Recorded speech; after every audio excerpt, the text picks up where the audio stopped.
today about? Well, today is about, as it's been for the last 40 odd years, is to remind the Australian government that Aboriginal people still exist, and we exist on our terms, that we are a sovereign people, we have our own system of laws, which the Parliament of Australia has conveniently chosen to ignore and to treat us as though we are marginalised, invisible people with no rights of our own. Do you think Tony Abbott's comments today were as inflammatory as they were taken to be? He didn't actually say pull the tent embassy down. I think Mr Abbott's statement, and more to the point, Mr Abbott's actions speak loudly for Aboriginal people, that we knew that we have to make drastic changes in as to how Aboriginal people coexist with mainstream white Australia. Today's scene's got a bit ugly.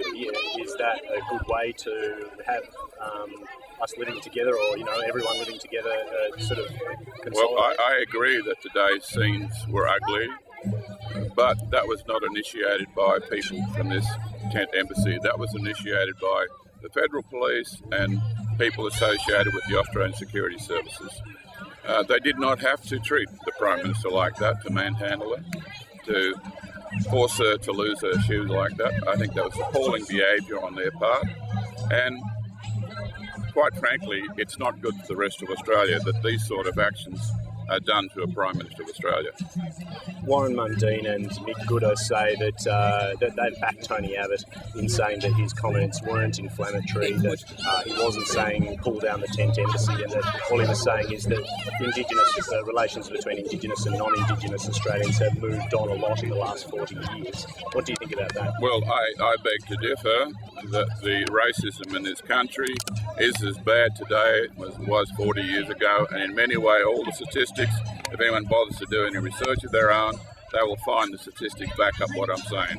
All the health-related statistics, all the criminal imprisonment rates of statistics, the deaths in custody, they speak for themselves. They don't need me to voice them. They speak for themselves. On the point of Tony Abbott's comments, though, do you think they could have been misinterpreted, though?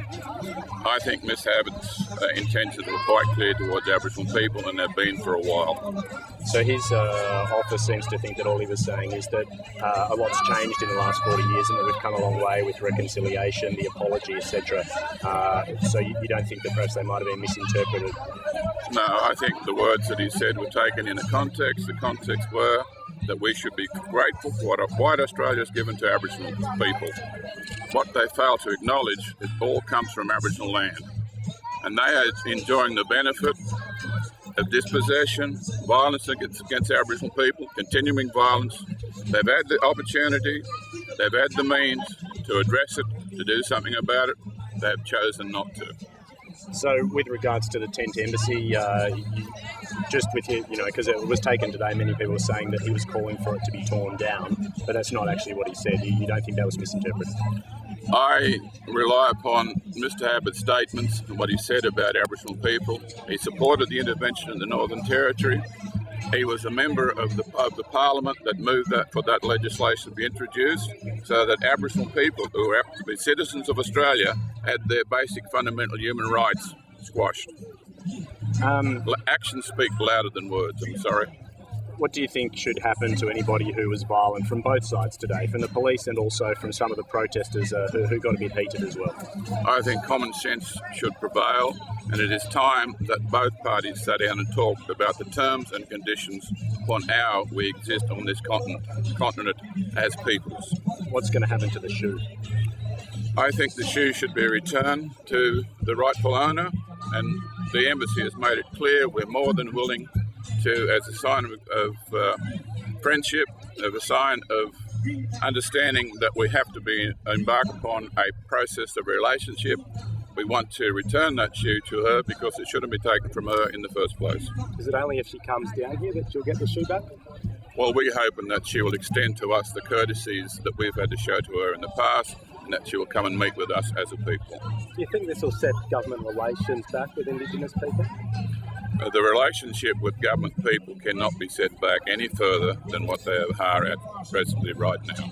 And no matter how many Aboriginal men and women who will get up and say otherwise, the evidence speaks for itself.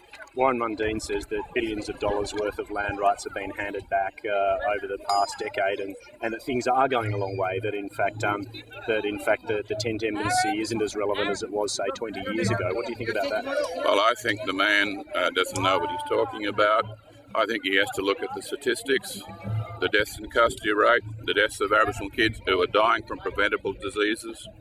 If he looks at the income of Aboriginal people, he will find that we are the most impoverished people in the whole of Australia.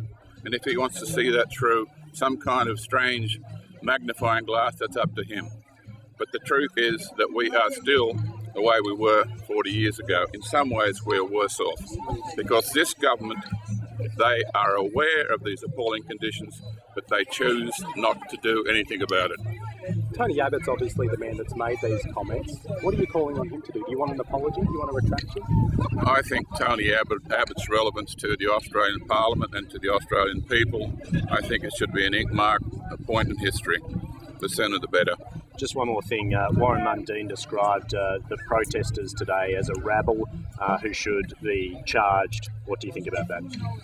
I think the time has come under Aboriginal law that certain people who conspire with government to hurt other Aboriginal people, it's time that they seriously are looked at being charged for crimes against Aboriginal people.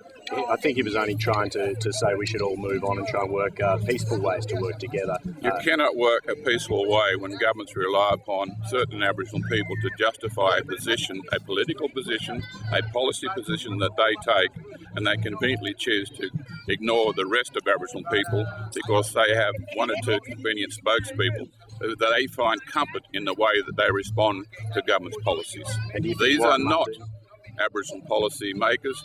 These are not people elected by Aboriginal people. The Aboriginal Parliament in time will elect its own representatives. And if he wants to run for it, we welcome him to put up his hand. So do you think he's just achieving that role for the Australian government?